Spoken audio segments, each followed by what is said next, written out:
15-year-old that brings their parents in and introduces them to their ideas.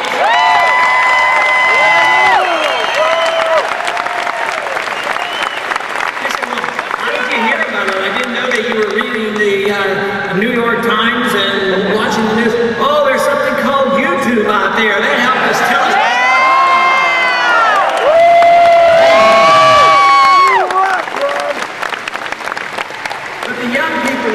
Well, but also those who were sitting and waiting and thinking about it, and maybe young in spirit but older in age, those individuals I consider in the remnant, the true believers that have been around and trying to bring us back around, they were there, the numbers were larger. It is said that we don't know the number of the remnant, we don't know where the remnant is, but if a time comes, you will be surprised how big it is. And I have been surprised, and I have been very pleased.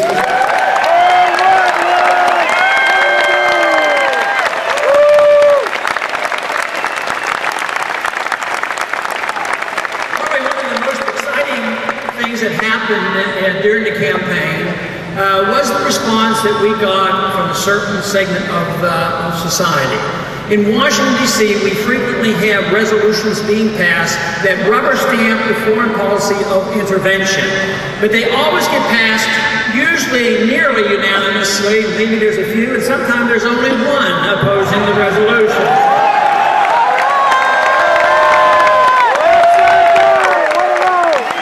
These resolutions will be designed to support the policies in Iraq and our so-called threat against Iran.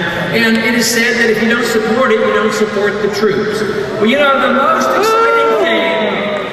exciting thing was, I think it was in our first quarter this year, when they added up the number of dollars that came from the troops. Our campaign got more money from the troops than all the other candidates put together.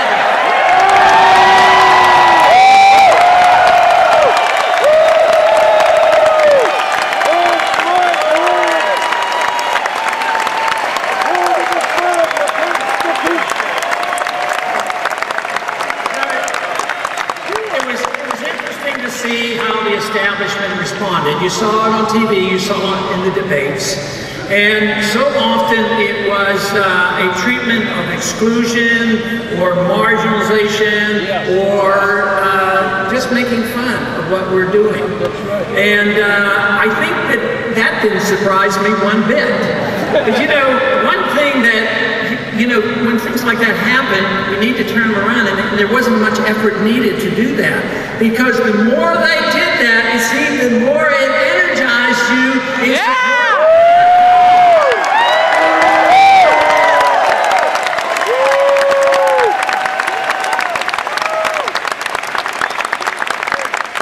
We have also noticed that those in the establishment aren't very anxious to welcome us in.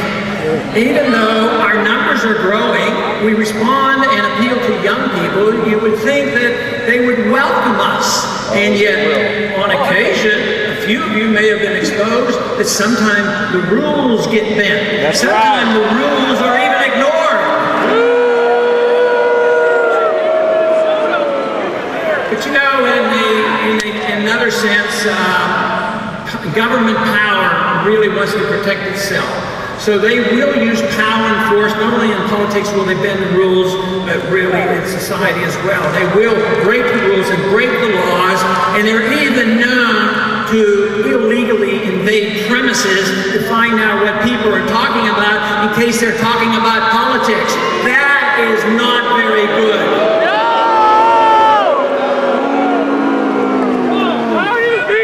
You know, the one thing that I have said is that the revolution is a lot more than about me. There is no doubt about it. This revolution will continue. Yeah.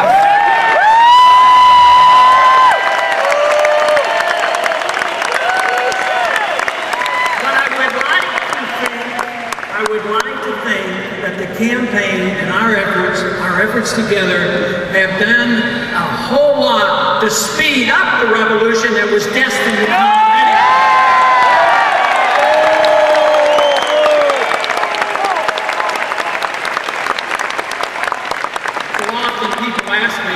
How did we lose the republic? Have we lost it? Essentially we have, and maybe hanging by a thread. That's why I claim that we have a sense of urgency here. We don't have decades and decades. We have to do something rather quickly. But today we have to move rather quickly. But how did we lose it?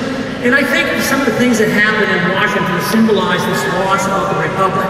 And one thing that I made comments many years ago that I noticed on the House floor, and this has to change, that the two weakest arguments on the House floor would be a moral argument and a constitutional argument. That we need to change.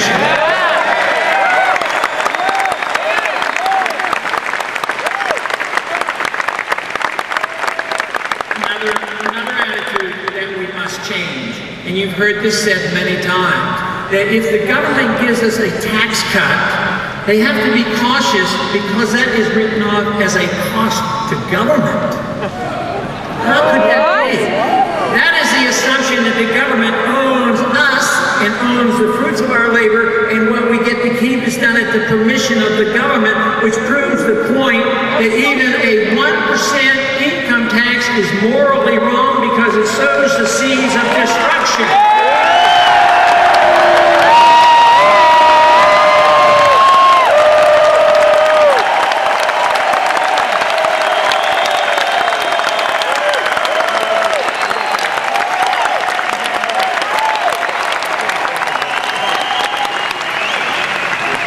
The survival of the republic was discussed at the time of the foundings, and the founding fathers came to the conclusion that we would and could have a republic, but the republic depended on a moral people. So we complain a lot about the government and all that is going on, and we blame this person or another person, but in a way, it is the reflection of the morality of the people. Yeah. So in doing this, we have to understand the morality of the law and the morality of what we do. So if we are not a moral people, a perfect constitution cannot save us. We don't have a perfect constitution, but we have a real good one.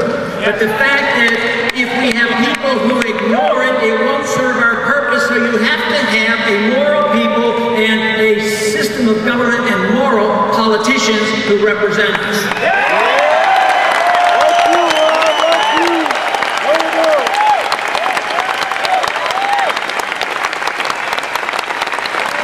Another thing that has happened is that we lost track of the fact that the Constitution was written to restrain the government. Now it's turned on its head. The Constitution or the government is there, they use it to restrain us. That is upside down.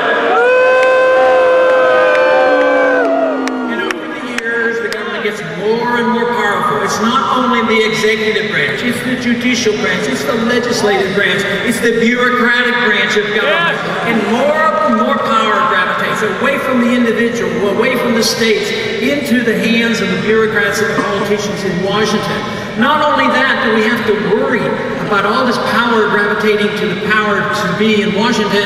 It's even going further. We have to worry about powers gravitating to international governments, to the New World Order.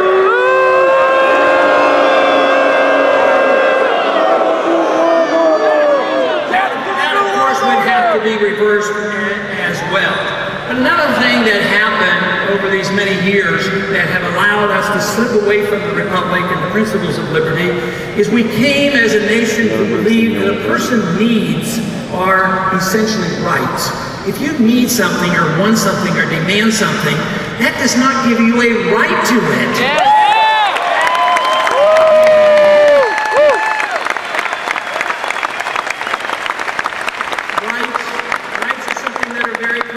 Don't come from the government. They come in a natural way or a God-given way. They come as a right to your life.